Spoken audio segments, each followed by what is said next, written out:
उड़ीसा की राजधानी भुवनेश्वर के पुलिस कमिश्नरेट के सामने जब एक पुलिस वाला आता है और डेली की तरह होंडा सिटी कार अपनी खड़ी करता है और कार खड़ी करके जब अपने गाड़ी की चाबी गुच्छे को हाथ में ऐसे ऐसे घुमाते हुए जाता है तो सभी लोग उसको देखा करते हैं।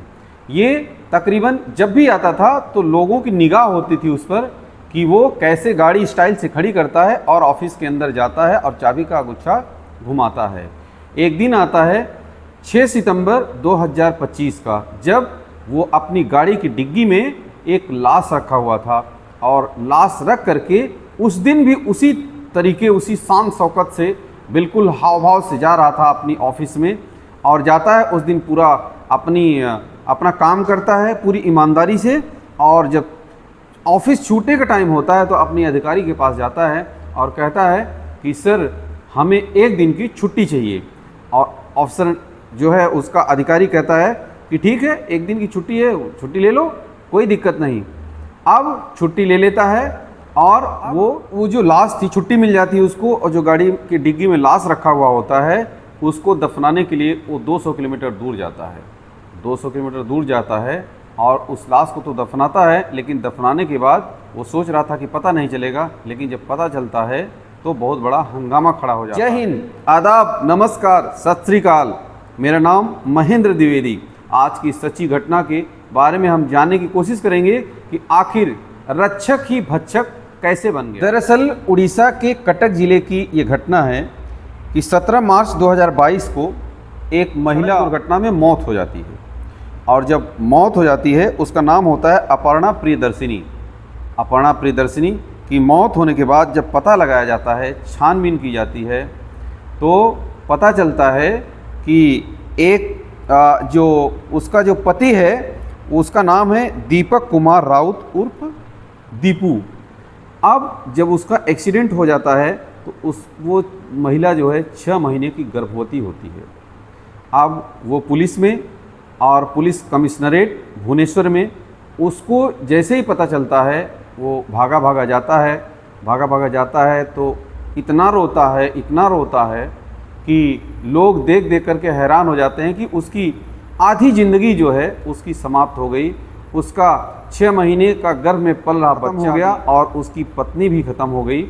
वो ऐसे रो रो करके उसका बुरा हाल हो रहा था और देखने वाले परिवार के लोग और उसके जो पुलिस डिपार्टमेंट के लोग थे वो हैरान थे, परेशान थे कि आखिर आने वाली ज़िंदगी में अब इसका क्या होगा। अब धीरे धीरे 1 साल बीत जाता है। 1 साल के बाद ये वहाँ पुलिस कमिश्नरेट भुवनेश्वर में ये क्लर्क था और ये तमाम इधर उधर के ऑफिसों में आया जाया करता था। वहीं पर डीसीपी कार्यालय भुवनेश्वर में है, वहाँ जब ये जाता है तो वहाँ पर एक महिला ट्रैफिक पुलिसकर्मी मिलती है। वहाँ जो है इन दोनों की बातचीत होती है। वो महिला खुद ही से बात करती है, इसका स्वभाव देखकर, इसकी एक्टिविटी देखकर वो अट्रैक्ट हो गई और उसने जो है इससे बात करना शुरू किया। फिर उसने नंबर लिया और नंबर लेकर के आपस में दोनों बात करते हैं और बात करने के बाद दीपू जो है, दीपक कहता है कि कभी कोई काम लगता है पुलिस कमिश्नरेट में और कभी भी कोई ज़रूरत पड़ती है तो हमें ज़रूर बताना, हमें याद कर लेना। अब इतना कहते ही जैसे ही वो अपने ऑफिस की ओर चला जाता है और अपनी ड्यूटी पर रहती है। बाद में जब इन दोनों का आपस में बातचीत जब शुरू हो जाती है तो धीरे धीरे बात यहाँ तक पहुँचती है। वो लड़की कहती है कि क्या आपके जीवन में कोई है।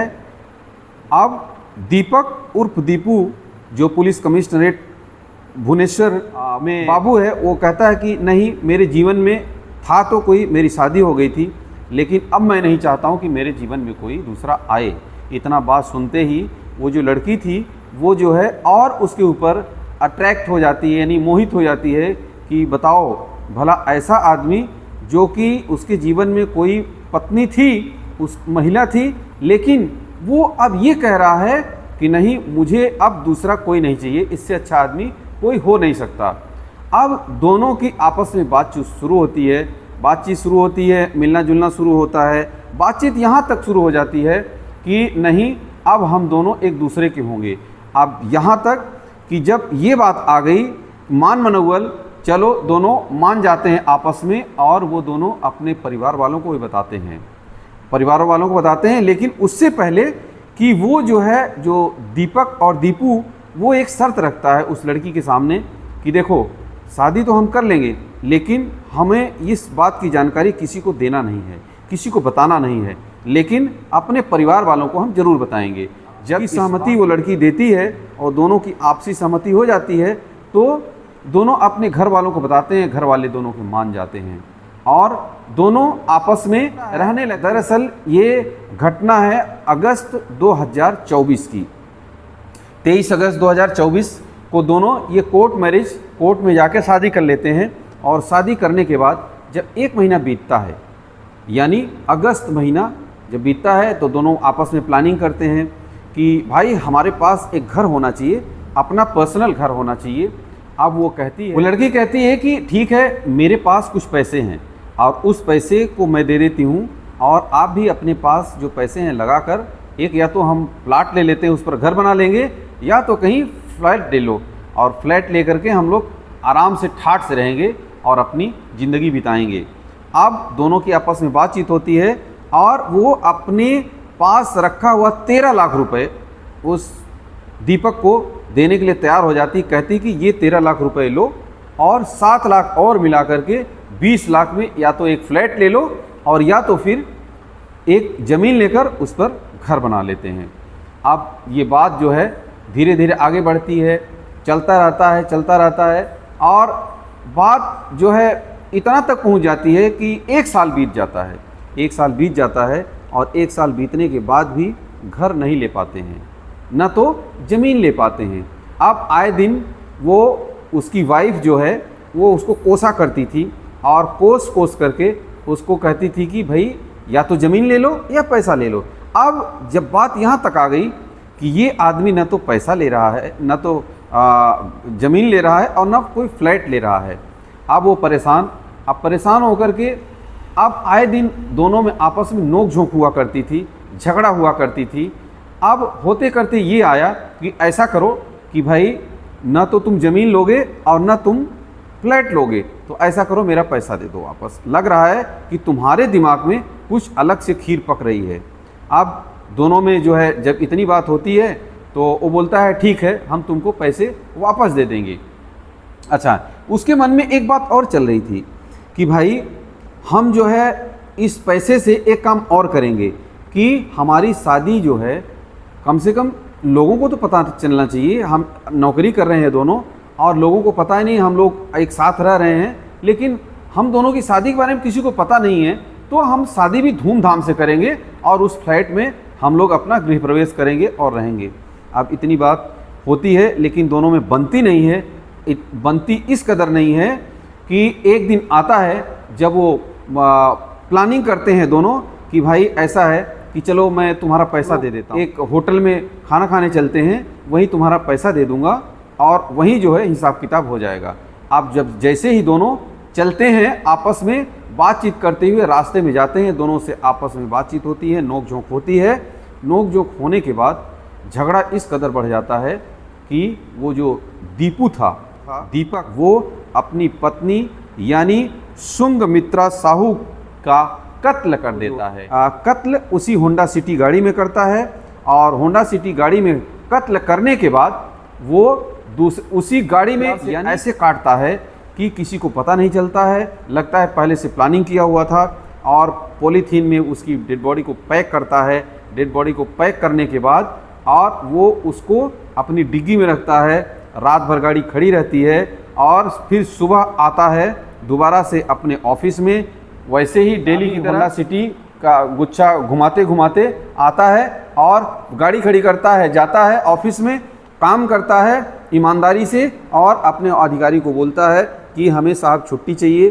छुट्टी मिल जाती है और वो जाता है अपने भतीजों को फ़ोन करता है, भतीजा रहता है 200 किलोमीटर दूर, जाता है वहाँ डेड बॉडी को अपने गांव वहाँ जो है एक गड्ढा खुदवाता है, किससे, जेसीबी से।